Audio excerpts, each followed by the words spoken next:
many, many things. We've just had Jim Neighbors singing Christmas carols to you. But this play is a very deep piece of my heart. It has been a signal honor, a profound honor, to have the great writer Vincent Park here telling us his fishtail. So with that, I think it's time to get on with the show. Thank you so much. If you enjoy everything you say, please tell everyone you know. If you don't, tell me. Enjoy the show. Thank you all.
This is a saga about water.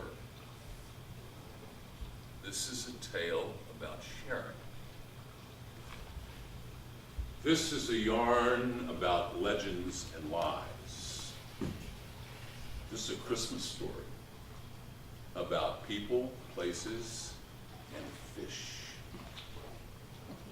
Since time immemorial, Ross Landing, my hometown, has resided at the confluence of the east and the west forks of two small creeks and two bayous that feed into the Choctawhatchee Bay and then out into the Gulf of Mexico. This shoreline, these bayous, which at one time housed windowless mud huts, but today are littered with brick homes that are festooned in glass. These beautiful bayous have always been engulfed in myths and legends. Legends as old as legends of beneficent warrior kings sailing in hand-carved boats and ruling Solomon-like along these time-worn waterways. Myths as old as the Byzantines and as new as the Billy Bowlegs pirates. Pirates that would bury their treasures in the shifting sands of the creeks and rivers and bayous. And local legend, local folklore, turning local stories into legend and back to folklore. This is the heritage of the place where I live. Now, you might think that a day in Ross Landing is simpler than it is. Take, for instance, me at the coffee shop during the day. Life there is far from simple. The complexity of my life revolves around the fact that I have way too many menu choices. Betty Sue, who has worked at the coffee shop since I can't remember when, will often be seen coming towards me with the most exasperated look on her face as she's taking the pencil from her hair, the booklet from her apron pocket, and she looks at me and she goes, "So, well now, mister, I don't know what I want today. Is your coffee black, or have you got a little dollop of milk in there? And is that milk 1%, or is that whole milk? Or is today a stevia day? Or maybe today is one of those daring do days of yours with some half and half and two Splendas?"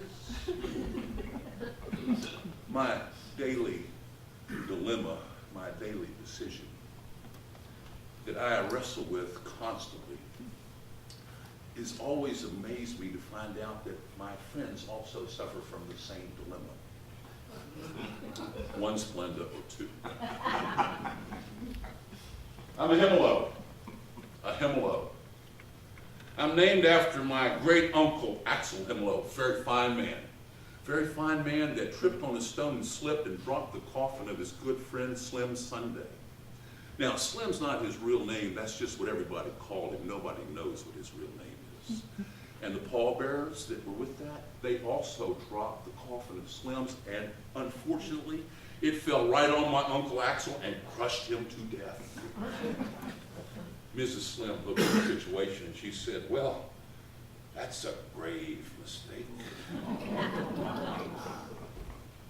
Himalos. We've lived along this Gulf Coast now, first white settlers about 100 years ago. And we've seen our fair share of John Wayne movies, so we know that our early relatives had a tough life of hard stuff. I used to say, or my daddy used to say to me, especially when I would ask him about my Uncle Axiel, he would say to me, he'd say, "Axiel, those were some fragile times. And in those days, when somebody in the community made a mistake, it could have been the end to everything." Son, did you ever hear the story of Jamestown? Well, Ross Landing's the exact same story, except we got Himalos and they got John Smiths. And did I ever tell you the story of your Uncle Axiel? And it was Becky Sue Smith, a distant relative to the Virginia John Smiths. This was during the love bug epidemic. And I think my daddy, like most Ross Landers, he had a tendency to go on just a little bit too long. I've been married to the same woman, wonderful lady, since a little bit after high school graduation. I started my tour of duty in the Navy back during Vietnam, and then I came back here to Ross Landing and I got a job at Eglin Air Force Base. Around here we like to call that the base. About the time that I started the civil service job, I also started to travel north up Highway 85 every other day of the week. 7 years later, I was promoted to assistant purchaser of goods out at the BX. The BX is a big general store out at the base. About the time of this promotion, my very good friend, Willie Robert Puggles, he came up to me and he said, "So Axiel, all those trips north, those were not hunting and fishing trips now, were they?" Pug, that's what we called him. Pug would then slap me on the back, and we were like 10 years old again when he started to chant, "Liar, liar, liar, pants on fire." And then he would tease me, and he would say something like, "So, Axiel, you wild man, you, oh my goodness, all those trips up to Troy State, up in South Alabama, all those classes, look me in the face, you wild man, you just the bee's knees, aren't you? Do not pull my leg. You did it for the S&H green stamps, didn't you?" I got my BS. That's a Bachelor of Science in business. And yes, indeed, I got my fair share of S&H green stamps.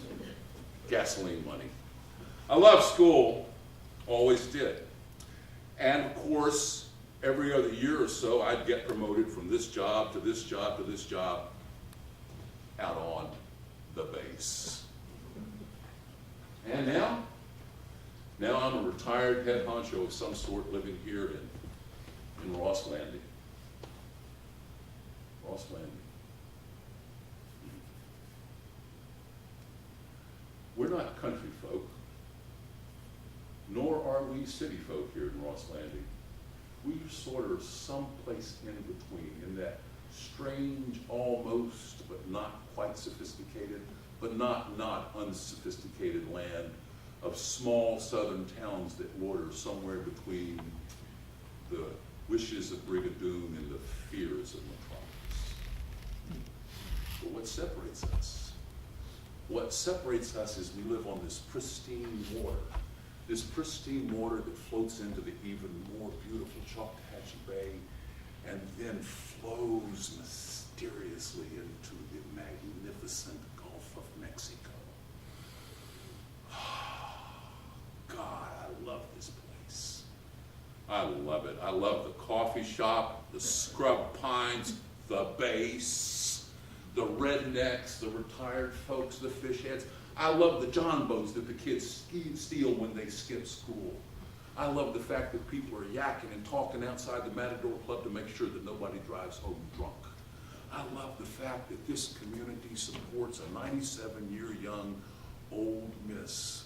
Nobody knows what her real name is, but somebody in this community brings her a meal every single day. And I love our $6.99 buffet lunches. And we adore our bumper stickers. And yes, indeed, we do have our gun racks. And we do have our one-story houses surrounded by camellias that indeed, camellias that bloom at the oddest time of the year.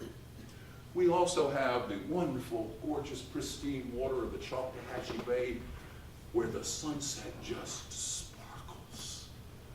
And we've got Turkey Creek with its ice-cold waters where generations and generations of tire-swinging 10-year-olds drop into the water for their first river baptism.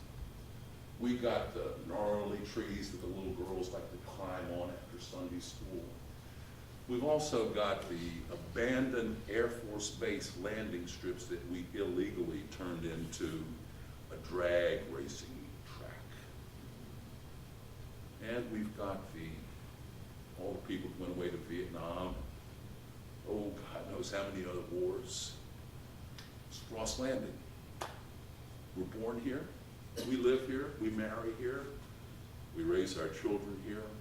We attend one of 20 churches that have sprung up over the last 50 years every single Sunday. We send our kids to the high school prom, and we teach them to fish. And when we die, our good friends say to our beloveds, we've gone to a better place, or God has a mission for us and has called us home. Home. Home. Well, way too many friends have been called home of late. Way too many. Kelly Kellerman, she loved to hike the AT. She was the best nurse out at the old hospital. And there was Tommy Boyd Gray. Tommy was our mayor and our first baseball coach in the Little League. And there was Phoebe LaGrange. I heard that Phoebe liked to drive during the demolition derbies on weekends, but she was without a doubt the best American Sign Language teacher in our elementary schools. And of course, we had Pigmeat Jackson. Pigmeat Jackson, possibly, no, absolutely the very best duck caller in the world. We called him Pigmeat because he used bacon grease instead of real cream in his hair. But every Christmas, and this is a Ross Landing tradition, every Christmas up on Turkey Creek, the best duck callers from around the South gather together to play and pay homage to Pigmeat Jackson. The best duck caller, they all agree. Pigmeat's uncle, T-Bone. T-Bone was the best duck hunter anywhere here along the Gulf Coast. And then Pigmeat, I guess he was about 9, 10 years old, he developed the most unique, special duck calling technique of anybody in the county. It was clear he was soon to rival his Uncle T-Bone. Now, back in the 1960s, that's when I was a kid. In the 1960s, the snowbirds used to come down here to Ross Landing during their Christmas vacation to hunt duck. And they would hire Uncle T-Bone to take them out into the duck blind. Some say T-Bone was a duck whisperer. It really doesn't matter what he was the very best at what he did until along comes Pigmeat with his special musical gift and his armature face duck whistle. He said to me, he would say, Axiel, you know, I just knew there were many different kinds of ducks. And all these different kinds of ducks, they had their own special call. I learned very quickly that within a single family of duck, each one had its own unique call. Kind of like some of the human families you and I know, right, Axiel? I mean, we all don't respond to the very same call, if you know what I mean. I knew what he meant, and let me tell you, he had a whole bunch of calls. He had, let's see, he referred to those as his Pigmeat duck calling Tower of Babel compositions. So what he would do is he would take his left hand like this, open it wide, and then he would grab his lower lip like this. And then he would take his right hand like this, and he would put it over his mouth like this, and he would insert a whistle. And once the whistle was inside, he would take a very deep breath and then give off a variety of different rapid sounds that had a whole bunch of different pitches. In fact, well, you know, he said it best. That's just a duck having dinner. You've got to hear this and see this to believe it. Hell, he would say to me, hell, all you got to do is adjust your lower lip, and the next thing you know, it's a duck having dinner. It's a duck having lunch, or maybe just a little snack. And he did have the calls. He did. He started out with what he would call his quack call. He had a feed call. He had a comeback call. He had one that he referred to as his hell yeah call. His longest and loudest call was a call that he titled his Tequila Call. This was named in honor of his good friend Brian Reich, the only Jew in Ross Landing. Now, I happen to have here in my pocket, this is an official Pig Meat Jackson handmade duck whistle given to Brian Reich, who gave it to me. And now I'm going to play a little bit of the Tequila Call. It goes a little something like this.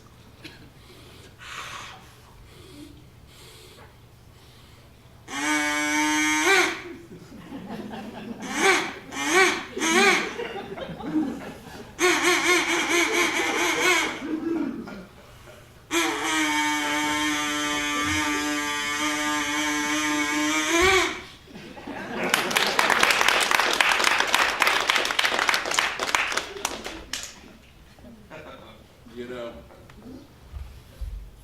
this reminds me that when pig meat would see a lake that was dark with ducks, pig meat would just, he would get down on the ground, silent like, and he would crawl on his belly like a snake right up to the duck pond. And then, this is where the Tower of Babel compositions would appear. And then he would squint his eyes and he'd start to call and response with the ducks. Depending on the day and the ducks, sometimes he would play some sort of 12-bar blues, maybe fifths, maybe thirds. The worried notes were the ducks, and then they were his. They were the ducks, and they were his. He was developing kind of a walking bass kind of groove that was reinforcing his duck-like trance rhythm that would just develop into a groove that could only be spoiled with the explosion of a 12-gauge shotgun or the sound of an automatic rifle. And you know what? He got so good at this, he decided to take his duck calling act on the road. That's right. He played his fair share of dives and juke joints. Sadly, pig meat was a one-trick pony, so he ended up back here in Ross Landing. There is, however, a story. There's a story about the legendary Muscle Shoals recording studio up in Alabama. The story goes that one Mr. Pig Meat Jackson had a gigantic, huge influence on one Mr. Miles Davis and an album called Bitches Brew, and all the fusion music that came out of that particular album. And ladies and gentlemen, that is how the Turkey Creek Pig Meat Blues Duck Calling Christmas Festival began.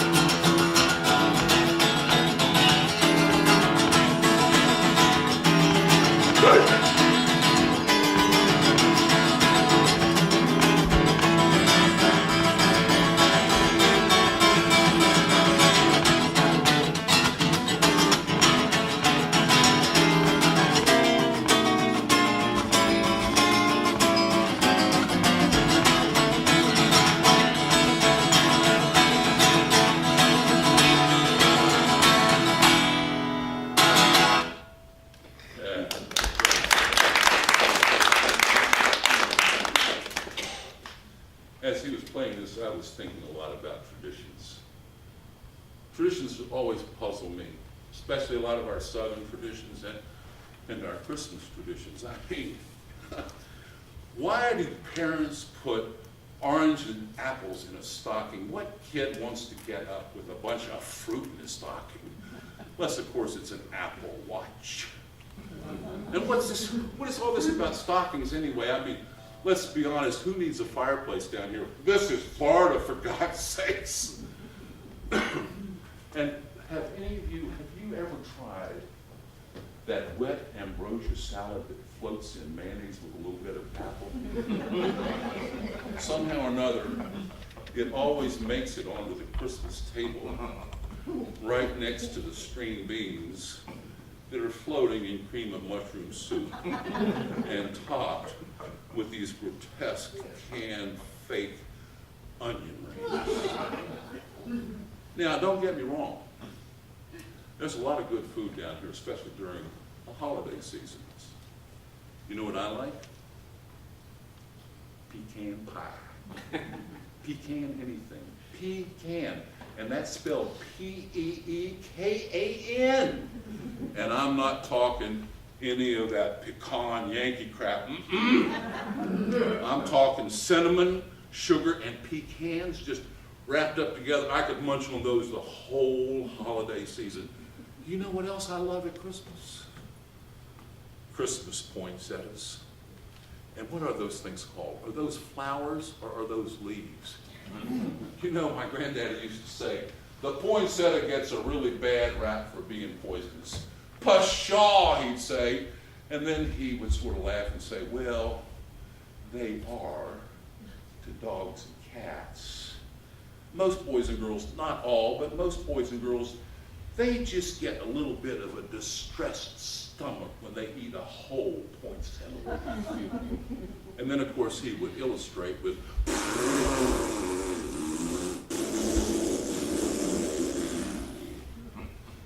my granddaddy. He loved nothing more than talking about body parts, especially during the holiday season when the house was full of relatives. And he always loved freaking my mom out. Hush, Daddy, hush. All that conversation about your body parts and their noises. And then Granddaddy, of course, would just laugh and go. But what I really loved about my granddad was that just before Christmas, he would grab me and my brother Amos Himalo and my sister Angela Himalo, and he'd take us to the Christmas tree farm down on Old Orchard Road.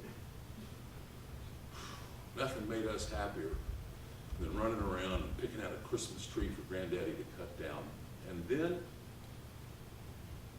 And then for about a week or so, this piney smell, this fresh piney smell, would just fill the house and greet you every single time you walked through the front door. Boy, oh boy, oh boy, was that wonderful. Just wonderful. And today, now, ta-da! Artificial Christmas tree. Not very sophisticated, is it? Sort of goes with the pink flamingos in the front yard that have the Santa hats on them. Or the fake snow that my wife loves to just spray into the corners of our picture window. Just as she's decorating the little squatty palmetto bushes with tinsel. Or when she brings out this fried mullet filet dinner at Christmas time with yams covered with marshmallows and canned cranberry sauce. Which, by the way, that reminds me of a Ross Landing story at Christmas time. And, oh my God. Oh my goodness. That's the story I wanted to tell. That's why I'm here. That's what I wanted to tell you. It was last year. It was a Friday, 2 days before Christmas. It all started at lunch, and then it ended with horrible, stinky, ugly ear smoke just pouring out of people's heads over at the coffee shop, down at Doris's Cafe, or at the Waffle House. This same argument last year was the same one that started 43 years ago when Mrs. Ursula Sandrine Grant both won and lost the 13th annual all-you-can-eat fish eating contest to the hometown hero and undefeated world champion, Delbert Donald Dubois. No relationship at all to Blanche Dubois from Bellevue. Betty Sue, you remember Betty Sue? Well, we're back at the coffee shop, and there she is. Except now, she's yelling at me from across the counter. She's saying, Axiel, oh my God, such words I have never heard in the coffee shop before. I'm shocked, I'm just shocked. And I was, and she was right. This woman, I'm a Southern gentleman, so her name will remain nameless. But any of you that have ever waited at a table, you know her as that person. The one who comes early, leaves late, only orders 1 cup of coffee, 1 egg over easy, and then leaves a 5-cent tip in pennies? That person was saying such foul words that they would have just taken the paint and every single decal off of the VW Micro minibus. Mrs. Edith Head, that's Preacher High Harper's wife, Mrs. Edith Head was so upset she was stomping out of the coffee shop like the Israelites crossing the Red Sea. In her hasty exit, she stomped on old man Willie Wilson's bunions. And I gotta tell you, old man Willie Wilson is an ex-Marine, so I'm gonna leave it to your imagination as to the words that fell out of his mouth. During all of this, Betty Sue started yelling at me again. She was saying, "Oh my gosh, Axiel, did you see that Edith Harper intentionally stepped on old man Willie's sore foot? Oh, look at his face. Oh my God, he's so upset he's flinging his fried chicken across the coffee shop. Oh my God, I just got hit with a chicken wing. Now I gotta ask for hazardous duty pay. What in the world is going on? What in the world is going on, Axiel?"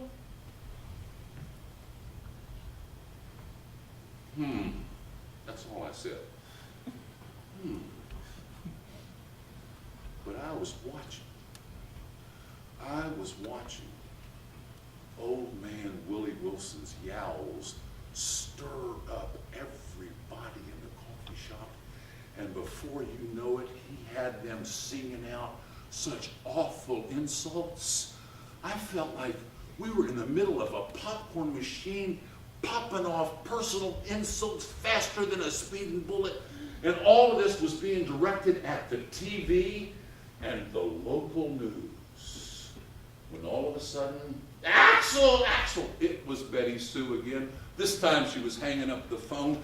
"Axiel, you're not going to believe what I just heard. The same thing is going on over at Doris's Cafe. Doris is yelling at everybody and herding half the people out so the other half can have their turn to yell at the TV. Axiel, you want to come with me across the street and watch Doris yell at some people?" That's all I said. But I'm thinking to myself, if Betty Sue calls my name one more time, I'm changing it. And then I found out the same thing was happening up at the Waffle House, just more subdued. They got a better clientele at the Waffle House.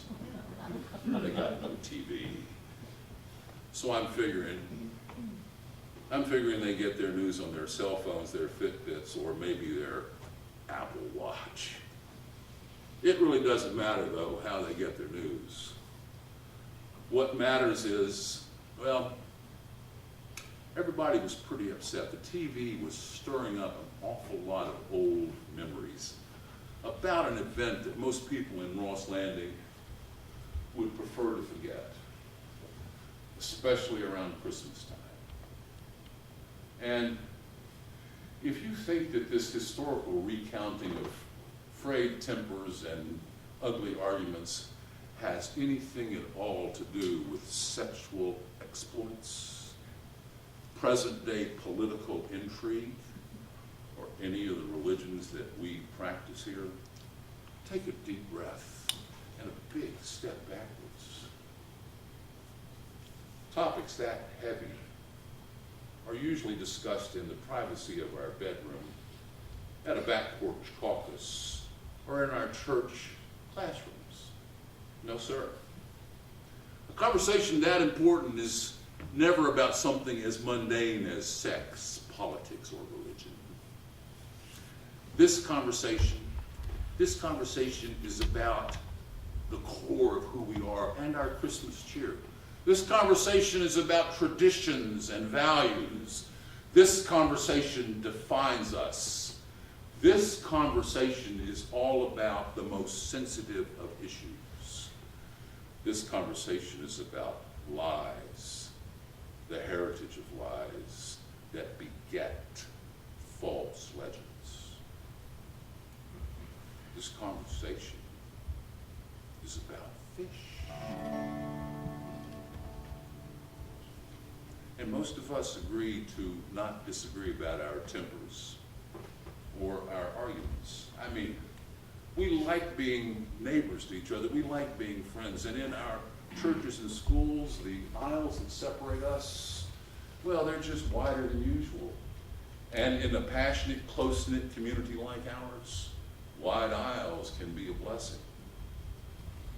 So on this particular Friday, there were a lot of upset people because Delbert Donald Dubois, hometown hero and undefeated world champion fish eater, went public across the entire panhandle with two awful pieces of information on television, on TV.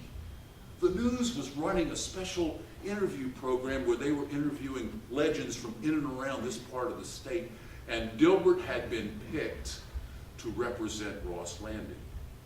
He spoke clearly, he spoke humbly. He said, I love living in Ross Landing. I've always loved living here. I cannot imagine why anybody would ever want to move away. Anyway, like all everybody else here, I've had my run in the sun, and I've enjoyed being a world champion fish eater.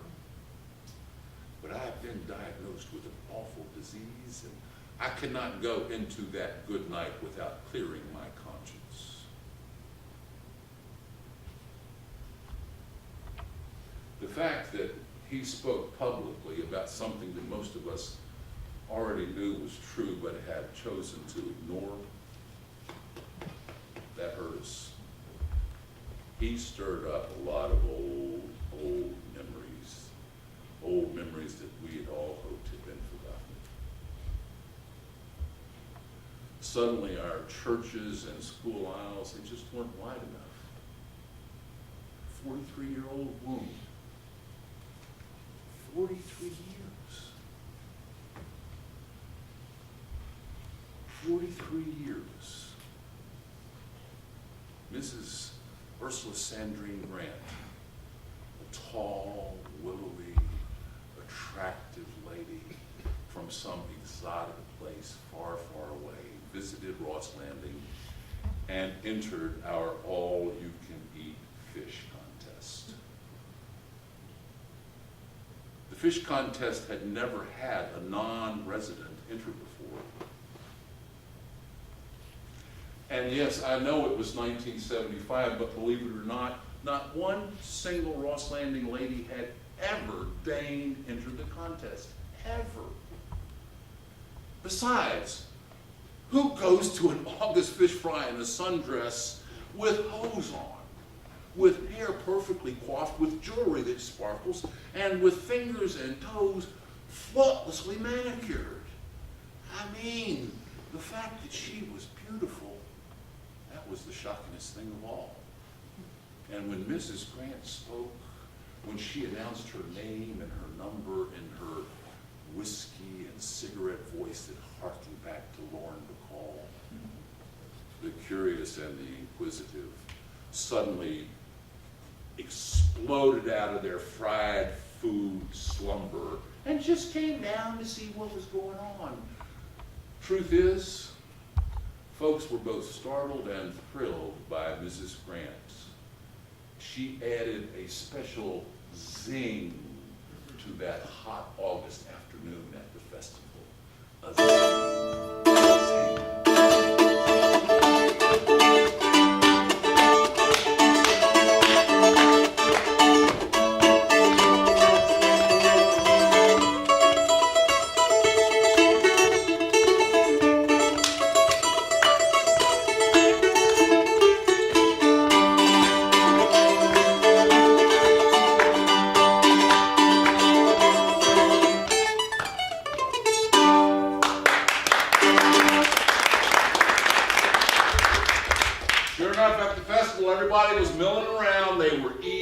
sharing recipes, they were gossiping, they were listening to the local band play Rocky Top for the umpteenth time. Everybody was visiting all the different vendors and whatnot stands along the promenade. In general, everybody was just having a grand old time. And Mother Nature had been more than kind. That particular day was neither too hot nor too humid. It's what we Rosslanders like to refer to as a lucky, tolerable day. So, the 13th annual Mullet Festival all-you-can-eat fish eating contest started without a hitch when all the contestants came up onto the stage and sat at the table at their assigned seats. The table sat in the middle of the music stage. The stage was 2-3 feet off the ground with stairs at either end, and in front of each contestant there was a plate of measured and counted freshly fried mullets.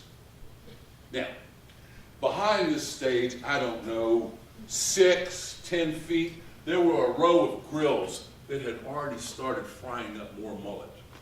Next to these grills were a collection of Coleman coolers, and inside these Coleman coolers was a stack of pre-prepared mullet ready for cooking.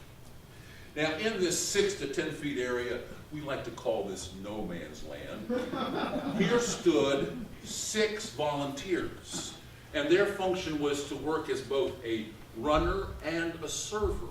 They started by collecting a plate of counted and measured freshly fried mullet, which they took to one of the 5 judges who recounted, remeasured it, and then entered it into a log book with the contestant's name and number, and then took this plate and brought it to the contestants here. Dilbert Donald Dubois, fine young Southern gentleman. He loved his mama. He respected her. He learned perfect table manners at her knee. But when it came to a fish eating contest, he was ambidextrous and table manners be damned. He was a competitive beast. The front of his brain was focused on winning decisively. He knew that his stomach could handle more than any mere mortal man's. He was pumped to win his 10th in a row, and the fact that some attractive female was his competitor, he could care less. He was totally focused. Mrs. Grant sat peacefully here, surrounded by men hungry to compete and win the prize trophy.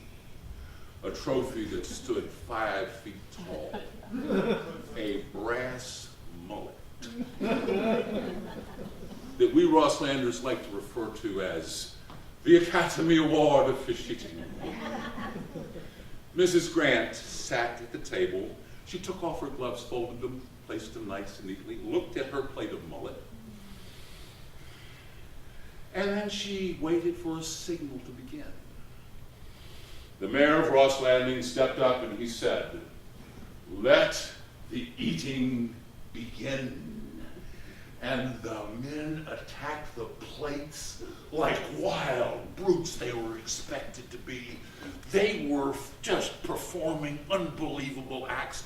The air was filled with mullet crumbs everywhere as they performed some unnatural acts of stuffing and chewing and gulping.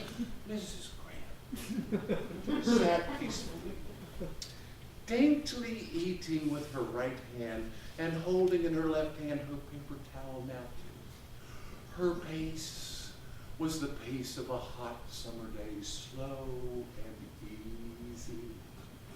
She sat ladylike, her legs together, her dress pulled around her knees, her feet at a bit of an angle, every hair in place, as she proceeded to eat. Every single mullet put in front of her. Oh yes, she did stop. She sighed. She would dab the sides of her boots. She would have a teeny tiny little bit of sweet tea, And then she would proceed to devour the most pedestrian of fish, our bay and bayou mullets. And I have to tell you that I am not the kind of person, I don't like to gawk at horrible car wrecks. I am not thrilled watching boxers in a cage beat each other to a bloody pulp. And the intrigue of people gathering to watch other people eat large quantities of food fast, that is a mystery that I cannot fathom at all. I mean, I'm the kind of guy that I like to hunt without bullets. I like to fish without worms. I love the Home and Garden Network show that teaches me how to remodel my man cave. But when it comes to a fish eating contest, Ross Landing people were trawling for excitement and watching a beautiful, tall, willowy woman walk gingerly, delicately, and eloquently up onto a stage, and then watching this perfect specimen of a human being vacuuming up one mullet after another, surrounded by these men with naked chests and dirty t-shirts. That was riveting and worth the price of admission. One by one, they fell by the wayside. One by one, the bare chest, dirty t-shirt male animal cried, "Uncle." Uncle, and slumped from the stage in defeat, gorged on sweet tea and fried mullet. All that remained were two. Mrs. Ursula Sandrine Grant, the outsider, the female. Mr. Delbert Donald Dubois, hometown hero, local favorite to win his 10th in a row. The tension was so taut, you could have cut the air with a knife. Vendors were closing up and coming down. Parents were shutting up their kids. Men stopped drinking beer for fear of belching too loud. Women stopped talking. They gathered to cheer on their sister challenger or to cheer on the local favorite, Delbert, and watch him hook his trophy. And then whispering began. Whispering that those who witness this day and live to see old age, they would mark the feast of this day, chide sons and daughters, cousins and neighbors, and say, today is the anniversary of the 13th annual Mullet Festival all-you-can-eat contest. And we that were there, we that witnessed the eating battle, we would strip our sleeves and show our scars. And we would say, these wounds I got at the 13th annual Mullet Festival all-you-can-eat fish contest, watching Ursula Sandrine Grant and Delbert Donald Dubois eat fish. This story will the proud parent teach their children. And memories of this festival will not pass from this day until the end of time. And we who witnessed it, we will be remembered. We will be remembered in the toasts and the songs. We will be remembered as the lucky ones, the fortunate few, the happy few, the merry band of brothers and sisters, because we knew that he or she who watched Ursula and Delbert eat would always forever be family. That was the tension in the air as the final battle began, mullet in hand. Seconds passed to minutes, and more fish were eaten. One mullet turned to 3 mullets, 5 fish gone. The sun disappeared and then suddenly burst out heating up the already hot and heavy stomachs. Some people say they could see sweat pouring like Niagara Falls from every cell in Delbert's body. And he just glistened when he stood. And then he just grabbed one more fish and he ate it. Mrs. Grant did not move. The tension in the air was thick. No one moved. Not a sound could be heard for miles. Had he just won his 10th in a row? Had he really won again? He had just eaten one more fish than Mrs. Grant. Was this her Waterloo? Then Dilbert picked up a second fish. He took it to his lips. Could measure insurance. And just as he put it to his lips, suddenly some demons from his past reached into his brain and he started to chant the weird and strangest incantations ever. And he was wiggling his mullet at Mrs. Grant, thrusting and cutting and slicing the air, and then he stopped. Suddenly, Mother Nature growled and asked for her tax. Dilbert fell to his knees like some college kid praying to the porcelain god. She reached down with all of her magnificence and splendor. Mother Nature went into the bowels of Delbert's stomach. Oh, this is a Christmas story, for God's sakes. What am I doing? We're all going to go home and eat something after this. I'm so sorry. Let's see. I can do better than that. Let me think. Ha ha ha.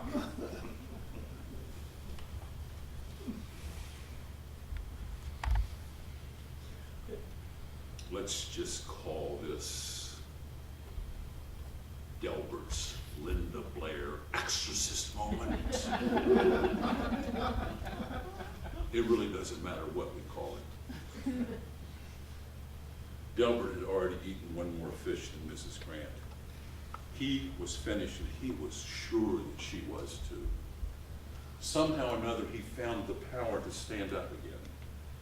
And then he raised his hands up as if he was going to say something. And he just fell flat on his face, crawled under the table, and rolled up into a fetal position on his side. When all of a sudden, Mrs. Grant called for a new napkin. She was dabbing the sides of her lips. And then she tossed her hair, raised her arms over her head, and she relaxed into a trance, a meditation of some maybe exotic place far away. But in actuality, she was lowering the food in her stomach 1 millimeter at a time. And then she walked back over, sat down, and signaled for another plate of mullet. The young waiter quickly rushed the plate over to the judge. The judge approved it instantly, and it appeared in front of Mrs. Grant. She reached down and she picked up 1, 2, 3 fried mullet fillets. She folded them like a sandwich.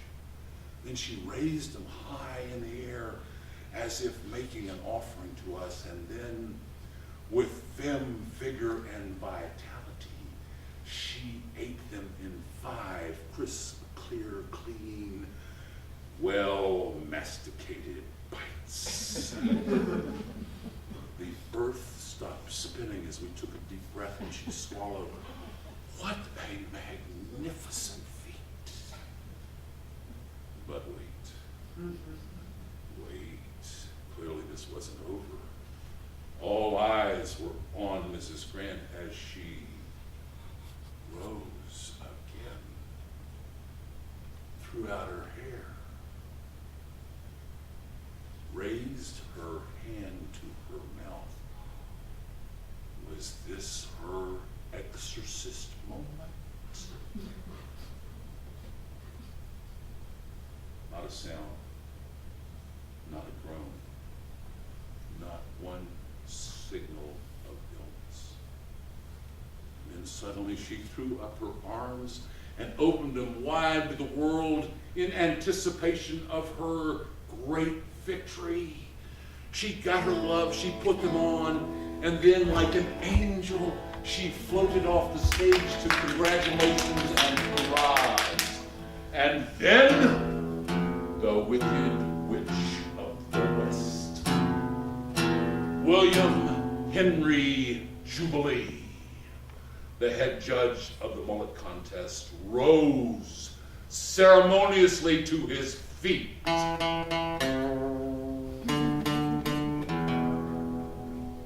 William Henry, a known curmudgeon from a long, long line of curmudgeons, a perfect Jubilee, the kind of man, like the rest of his family, a stickler for detail. He was the kind of Jubilee that if we said, I hear music, it must be an ice cream truck, I can have some ice cream. The Jubilees will say to you, no, no, no, no, no. That music means there is no ice cream, thus negating you and everything you say and do for the rest of your life forever. This Jubilee walked slowly and deliberately up onto the stage and then very dramatically checked every single contestant's plate and the adjoining paperwork, and then, like a peacock, he strutted proudly back to the grill where he dramatically opened and closed every single grill. Pencil in hand, glasses on, paper, he checked, double checked, and triple checked every single grill and cooler, and then, cool as a cucumber, he ambles up onto the stage, takes the microphone and says, Delbert Donald Dubois is the world champion fish eater. Oh my God. I cannot begin to explain to you the chaos and confusion that followed that announcement. The whispers instantly turned to shouting. The judge quickly realized that he was losing the audience. So this time, he grabbed the microphone, took a deep breath, raised his voice, and spoke deliberately and said, It has come to my attention that the final fish served our lone, non-resident female competitor are from a freshwater lake in Mexico. Mexico, these are fraudulent fish. The rule book says that all fish must be sea mullet, must be caught here in our bay and bayou. Now, the Mexican fish does taste and smell like our beloved mullet, so there is no foul for the griller that will not be punished. However, as per the information I have from the cooler records, they clearly state that these fish are from Mexico. Therefore, they must be ruled fraudulent fish. And because the last fish that were consumed by the non-resident female competitor were from Mexico, they will not be counted towards her final number. And because she has already left the stage, as per the rule book, there can be no redo. However, here lies Delbert Donald Dubois under his table, placing him officially here on this stage as per the rule books. And since, by all counts, he has eaten one more fish than the non-resident female competitor, it is therefore ruled that he is, for the 10th time in a row, the world champion fish eater. The judge then took all the paper and he disappeared from the stage. We're lost. We're walking around and thinking to ourselves, do I feel so bad because of something the judge did to me? Or was the judge just doing his job? Then I heard a voice over here say, oh, for God's sakes, it's just a fish eating contest. It's not the end of the world. The answer came back very quickly over here, and somebody said, yeah, okay. Then how come I feel cheated and ripped off? Me? Me, I'm looking for Mrs. Grant. In all the chaos and confusion, she just disappeared, vanished like a gossamer winged butterfly, never to be seen or heard from again. And I got to tell you, there were an awful lot of people that were very, very upset about the why and wherefore of the judge's fraudulent fish ruling. There were death threats. Quickly, some of the people in Ross Landing took up a collection trip to Nashville's Opryland. 5 full weeks fully paid for the judge and his wife. When they came back to town from their special vacation, they quickly disappeared from public view. During all of this chaos and confusion, the mayor of Ross Landing called a meeting. At this meeting, there was a great deal of conversation, there was meditation, there was prayer, and then a decision was made by the mayor, by the elected town officials, and by the town elders that they would cancel all fish-eating contests. That's right. The 13th annual Mullet Festival contest was the last all-you-can-eat fish contest.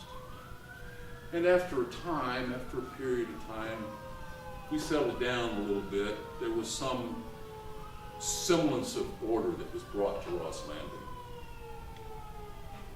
And then Delbert appeared on the television, and a 43-year-old wound surfaced. The animosity over the canceled fish-eating contest surfaced. All kinds of things surfaced. It was an open, running wound, and the more that he talked, the more that it just festered and fumed. He said, I've had my run in the sun, and I have really enjoyed being a retired all-you-can-eat fish contest winner, but I have been diagnosed with a horrible disease, and I cannot go into that good night without clearing my conscience. 15 years ago, William Henry Jubilee, the judge at my last mullet contest, called me to his deathbed. He had something he wanted to tell me. He said he lied for me and for him. And for 15 years, I have known that my 10th in a row I won illegally. Those fraudulent Mexican fish, they never existed. It was just our regular bayou and bay mullet. Old William Henry.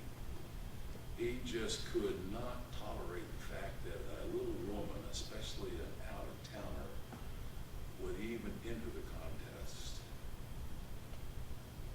And winning was blasphemy. As far as he was concerned, it was a hellish blasphemy. He told me he felt like it was his civic duty and moral obligation to end it, and he did. And here I am, like him, confessing to a wrong and admitting a lie, which I really didn't do. I mean, I've known about it for 15 years, so I guess I'm guilty.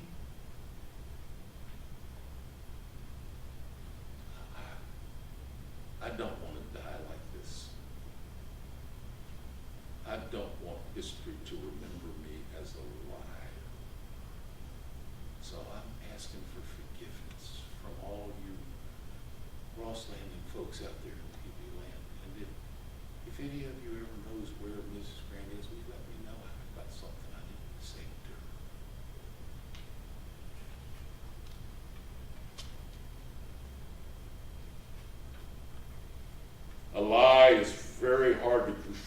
once it resonates strongly into the image of a community's self-worth. And certainly the 13th annual festival was that. But it's Christmas. And when Delbert asked for forgiveness, what should we have called it? A lie? Fib? Puffery? Trash talk? Fairy tale? Wishful thinking? Doesn't really matter though. Delbert suddenly died about 5 days after that interview. And we Rosslanders, we're resilient folks. We understand cure time. That's an idea that harkens back to our antiquity, and all of our parents and the other folks whose shoulders we're standing on, they understood time. They understood that it takes time to cure meat and fish and root vegetables. They also understand that it took time for a human being to pass through a deep, soulful, personal pain. Cure time, worth its weight in gold. We've also heard that way too many times we like to remember. We also know that we need to try to find some sort of silver lining, even in the darkest corner. So, we talk, and our talking leads to storytelling, and some of the stories are based on facts. Others are just fish tales. So I'm thinking and I'm figuring 43 years. 43 years, that's a long time. That's a lot of cure time. Maybe, just maybe, we can find some sort of Ross Landing way to ask Mrs. Ursula Sandrine Grant for forgiveness. When I was a boy, Christmas was all about Santa Claus, the reindeer, milk and cookies. And of course, piling into my daddy's station wagon, turning up the AM dial to the holiday tunes, and then driving through all the neighborhoods, oohing and eyeing at all the beautiful lights and all of the decorations that took over entire yards and every house. And of course, there was the traditional required stop at the center of town. The center of town is where the beautiful, outstanding, and most unusual 20-foot high brass mullet holiday statue stand.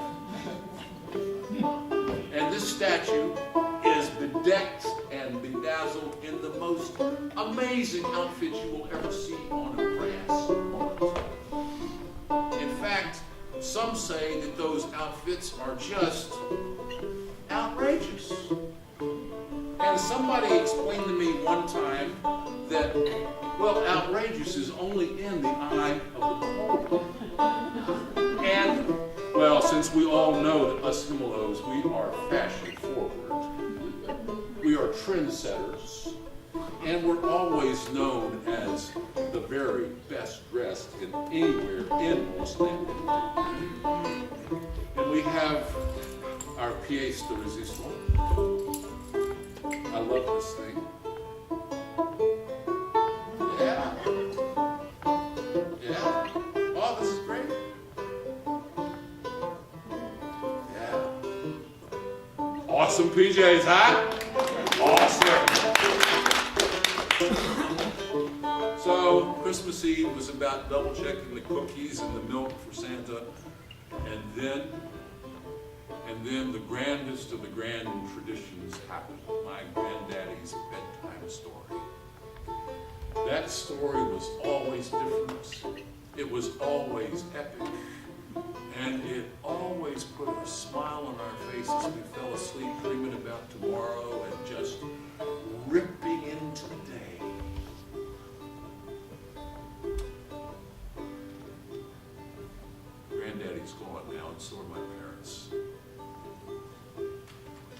I'm the granddaddy, you know. I tell the stories. So I tell you what, cuddle up. Take your blankie and just wrap yourself in it. Because I'm going to tell you an epic story. I want to tell you an epic story about a lady who ate her weight in mullet. Let me see. It was about 400 years ago. Here in Ross Landing. It's one of those kind of stories that goes from generation to generation to generation. It's the kind that you may want to pass on to your children, grandchildren, great-grandchildren, great-grandchildren. It goes a little something like this. Yesterday, in Ross Landing, December 25th, 1618, a tall, willowy, attractive lady from some exotic place far, far away, one Mrs. Ursula Sandrine Grant, became the very first female to ever win the Ross Landing Mullet Festival all-you-can-eat fish contest by consuming 98 pounds of fried mullet for exact weight, and 158 ounces of sweet tea, all in 15 minutes. A world's record that I'm sure will stand the test of time. And then, of course, she won the sing-off that afternoon. And that night, she won the dance-a-thon. So that makes her the first ever Triple Crown winner in Ross Landing. That's it. It's my gift to you. But I gotta say, as I'm looking out at all of your faces, it occurs to me that me and my friends, we've lived 6, 7 decades, more or less. We've seen 2 centuries, and we have witnessed the birth of a new millennium. That is a whole lot of living as far as I'm concerned. And we have not even gotten old yet. That's a truth that I'd like for you to consider this year when you cast your nets wide this New Year's.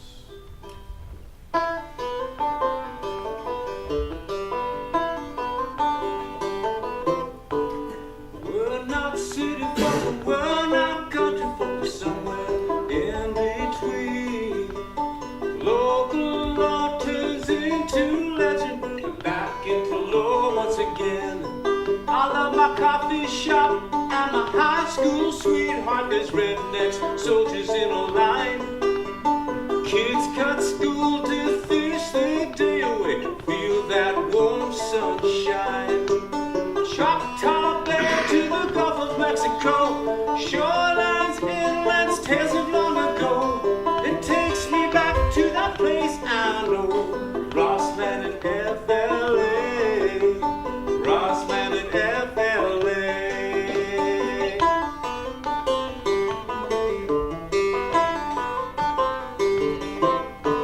I'd like to introduce some folks to you, Uncle Axiel and Pygmy to name a few. Polite Miss Grant, Delbert, Donald, and Public, as the nurses let the eating begin. Choctaw Bay to the Gulf of Mexico, shorelines, inlets, tales of long ago.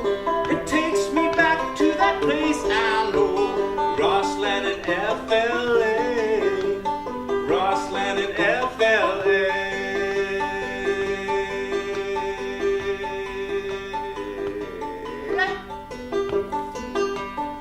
Alrighty, we want you all to participate in that good old-fashioned tradition of sing-along. Now we're gonna put the words up on the board,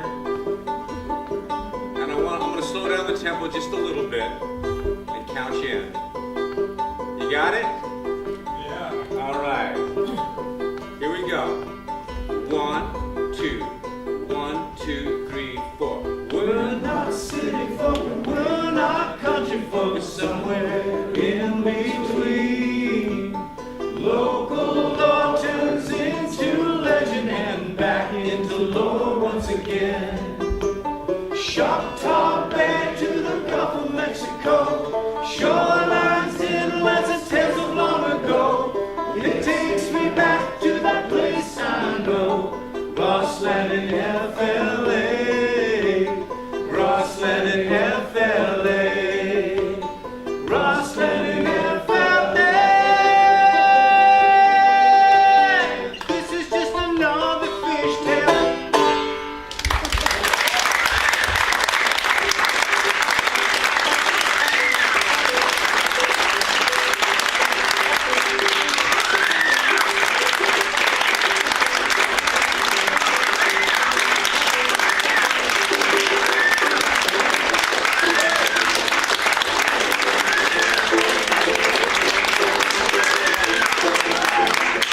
Hey, how long is he working on it?